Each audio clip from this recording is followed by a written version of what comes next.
Hello, Endeavor here. Over the last 10 years, the red pill, blue pill analogy meme, which came from the movie The Matrix, has kind of become a tired cliche in internet discourse.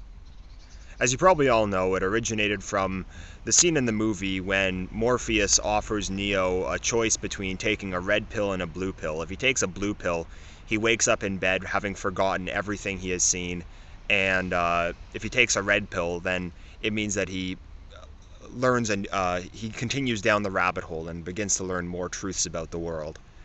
And today the meme is used to describe being awoken to certain realities of the world that we live in versus being oblivious to them and believing what you hear on the TV, what you read on Facebook, what the mainstream is presenting to you. Being red-pilled is to be awoken to these realities, and being blue-pilled is to be oblivious to them. It's an apt analogy, albeit a really tired and overused one. But what's often left out in internet discourse today is the idea in the movie The Matrix that taking the blue pill gives you an easier and a more comfortable life, while in some ways taking the red pill can be seen as a curse. Like there's a character in the movie who takes the red pill and then really regrets it. He wants to go back and take the blue pill and forget everything because he wants the comfortable lie, the illusion rather than the harsh reality. Of late, what I've been thinking about is the second part of that analogy, not knowing the truth versus being ignorant of the truth, but whether one is more comfortable than the other. Now, I mean, obviously for me, I think it's better to take the red pill. I think it's always better to live in the truth than a comfortable delusion. But I am wondering, is that delusion going to be so comfortable going forward? What I've been thinking a lot this year is my life when I was growing up as a child in Canada in the 90s and the 2000s. Today we're so focused on how bad everything is, it's easy to forget how good things were only 20 years ago or so, at least in comparison. Now, I know well enough that back then we were well on our way to where we are now, and that we've been on this trajectory since at least World War II. Nevertheless, I am struck when I think of the sheer level of prosperity and wealth we enjoyed back then. Me, for example, my family had 2 cars, a house in the suburbs, a cottage, and we received gifts on our birthdays and Christmas. And we weren't considered to be rich by any standards. We were considered middle class, maybe upper middle class, but really nothing out of the ordinary, and most of my acquaintances had the same. Now, that's certainly not the case for me today. I'm living in a Soviet-era apartment in Russia built by Nikita Khrushchev, and it's been so long that all of that seems out of reach to me now, and it's just incredible when I think of it. Just the sheer amount of wealth which was available to ordinary people within my lifetime, and I'm not even that old. Now, I'm not saying that I'm unhappy with my conditions or where I am in life. Personally, I'm fine with where I am. I'm not here to complain about that. What I was wondering about is, what would it be like to be a dissident 20 or 30 years ago? Because back then there were people talking about the same issues that we are now.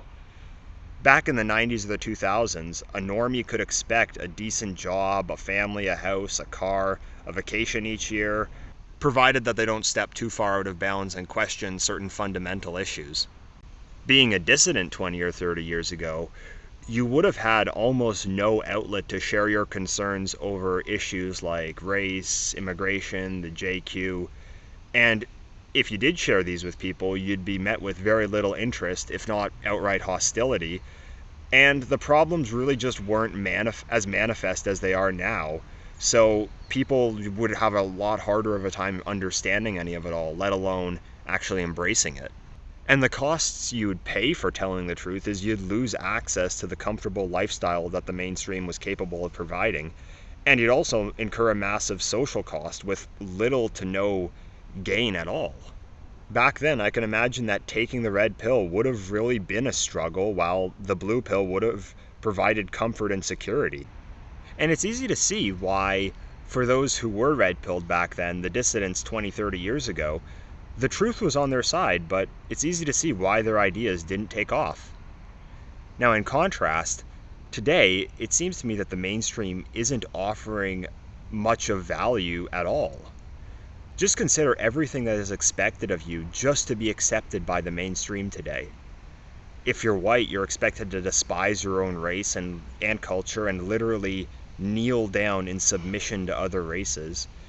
You're expected to inject yourself with potentially dangerous experimental drugs. You're expected to be afraid of the frickin' weather, for God's sakes. The system doesn't want you to have kids, but if you do, you're expected to subject your own kids to the worst kinds of psychological abuse. And you're expected to fervently support whatever is determined to be the latest current thing. And it'll probably be a very lonely and depressing life, and all you can really expect in return for submitting to the mainstream is to be able to barely scrape by financially. And soon, within the next couple years, it's very possible that something you could be expected to do just to fit into the mainstream would be use this carbon credit score or eat bugs. I mean, it was already expected of you at the beginning of this year and last year to go around showing a QR code to get into a frickin' restaurant. 20 years ago, what could have been some of the negative effects of the system? Well, say that you owned a house and then your neighborhood became diversified. Well, then you might need to sell your house and move to another one. That is a negative effect of the system, which was in place back then, but at least back then people actually owned houses. Your marriage might have fallen apart. If you were a boomer or a Gen Xer, you might have gotten divorced, separated from your kids, but at least you'd have a family. I mean, that's nothing compared to the LGBT and transgender agenda that Gen Z is facing, where they literally want to chemically castrate you, or the incel phenomenon, where a large portion of young people today never have any experience with relationships at all. Hell, in order to work for a major corporation today or be a politician in mainstream society, you need to deny the biological reality of sex and believe that men can give birth. There was that trend going around of asking politicians what is a woman and that they couldn't answer it. Like there was that Supreme Court Justice nominee from Joe Biden that they asked her, some black woman, they asked her, what is a woman? And she wouldn't give an answer. Like, this isn't the far left. This is the mainstream that's ruling over Western society today. The mainstream that you're expected to go along with and put your trust in. Just think of the cost benefit of doing what the system tells you to versus being a dissident back then versus today. And the difference is night and day. Being a dissident today is not any easier than it was 20 years ago. You're going to still face the same social ostracization and the same scorn. The system is a lot more galvanized against its enemies now than it was, and the elites are a lot more paranoid. But the main benefit is that it separates you from a mainstream which has become intolerable. It's still not very easy to make it financially without buying into the system to some degree, but I'm pretty optimistic because I do think alternatives are emerging and will continue to do so. And new opportunities await you from there. For me, I was red-pilled, so to say, around 2016, 2017 when I just couldn't stand it anymore. I was never going to sit through diversity training. I was never going to kneel down to BLM. I was never going to wave the rainbow flag. And I didn't care how much money you offered me to do that. My self-respect is worth a lot more. And today, you're expected to accept all of that and a lot more. And increasingly so, the system is offering nothing in return, which is a dangerous place for the elites to be. Could this be what drives change? When the system can't offer you anything anymore, and that going against it becomes a better bet than actually giving into it? I hope so. I mean, with the food shortages, supply chain breakdowns, energy crises, on top of everything else I mentioned, what more can this system really offer anyone? Needless to say, the world is in for great turmoil in the coming years due to this system, and making the break is going to be a must, or else you will be destroyed. So why should you take the red pill today? The main benefit of being a dissident, taking the red pill, is not that it's going to spare you from the hardship which is to come, but it will give you a sense of dignity and sanity, which is invaluable in a world gone mad. Thank you for listening.